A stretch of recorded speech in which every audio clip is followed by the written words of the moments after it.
go over the boss guide now and kind of explain how the boss of this portion works. All right, now from here, you start the encounter by interrupting the Acolytes ritual.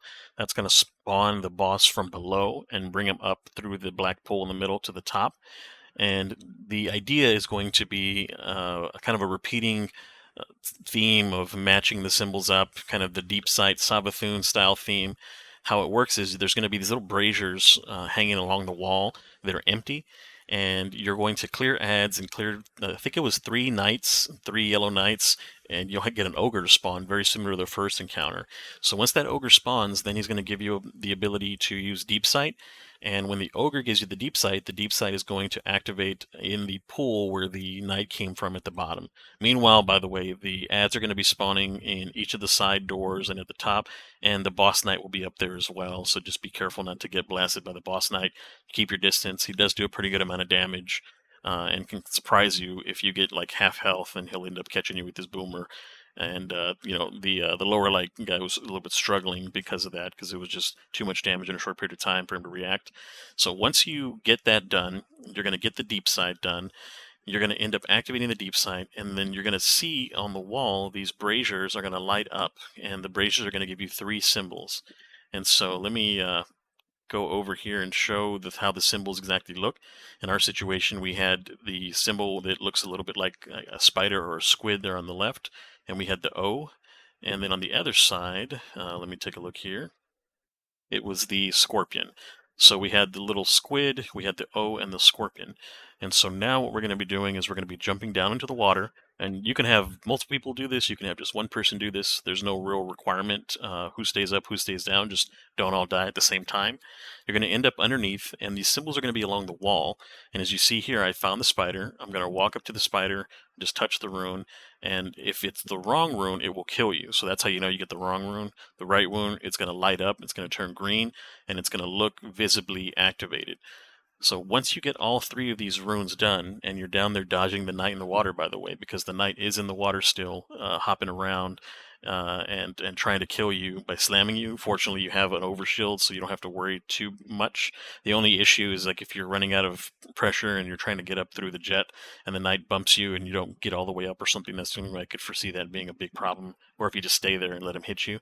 Once you get all 3 of these symbols done, then you're in the next phase. So what the next phase is going to look like is you're going to have wizards spawning, 3 Lightbearer wizards, 1 on the right, 1 on the left, and 1 in the middle. And they'll move around, so they may not always be in those particular spots. That's just kind of where they spawn in. But you're going to chase them down, and the person who gets the final hit on that wizard is going to get the ability to dunk the buff. They're going to get the vestige again. And so just like in the macrocosm encounter in the raid, you want to make sure that you're designating either who's getting it, or if everybody's good on your team and you just know, all right, I killed it, I'm going to go dunk. You're going to want to dunk left, mid, and right.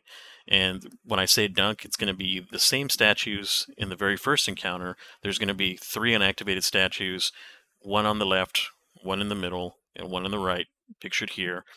And those statues just need to be activated in any order. There's no specific order, and there's no wrong way to do it, as long as you're not wasting the buff on the same statue twice, and I don't even think you can.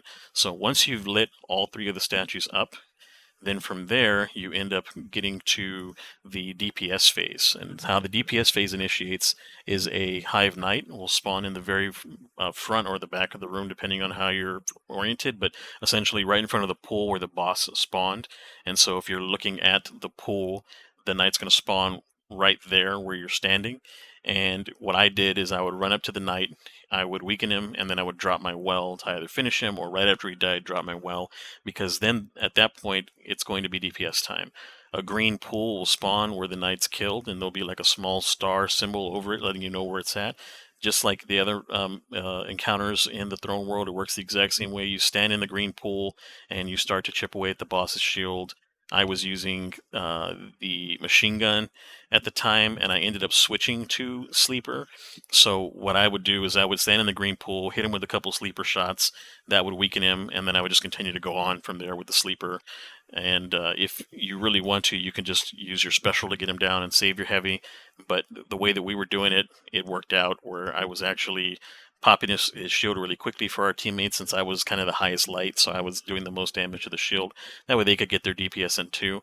So I was knocking his shield down with a couple of sleeper shots, and then from there I was just taking shots at his head. He doesn't move around a whole lot, but he does move just a little bit, so take your time.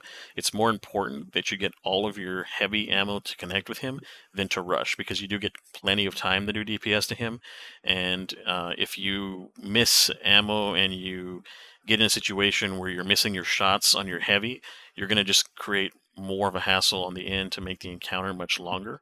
But that's pretty much the whole setup, is rinse and repeat. Once you actually get enough damage in and he starts moving away from you back toward the pool, he'll go immune, and then you'll start an encounter all over again. You're going to kill the ads until the ogre spawns, and then from there you're going to use the ogre's ability to activate the deep sight. From the deep sight, you're going to look at the braziers and get your order of your symbols, and then from there you're going to use the symbols to open up the statues. The statues get activated by killing the Hive Wizards, which is going to give you the Vestige to then dunk in the Hive Wizards left, middle, and right, and then you're going to do DPS on the boss, and it's just rinse and repeat. The only thing that just makes it chaotic is the enemy density, but as long as you're running some type of survivability class, as long as you are making sure that always one person is up, there's no enrage timer that we experience, so it's just a marathon, and a lot of these fights are the same way. And then once you get in there and you get your final kill, the boss will spawn a chest right in the pool that he came through. And good luck on getting weapons. I was just getting armor, unfortunately. So even if I found a secret chest, I wasn't going to get a whole lot from it. But that's pretty much the second encounter. Once you get done with that second encounter, you'll start to look for a way to get to the next encounter like we did.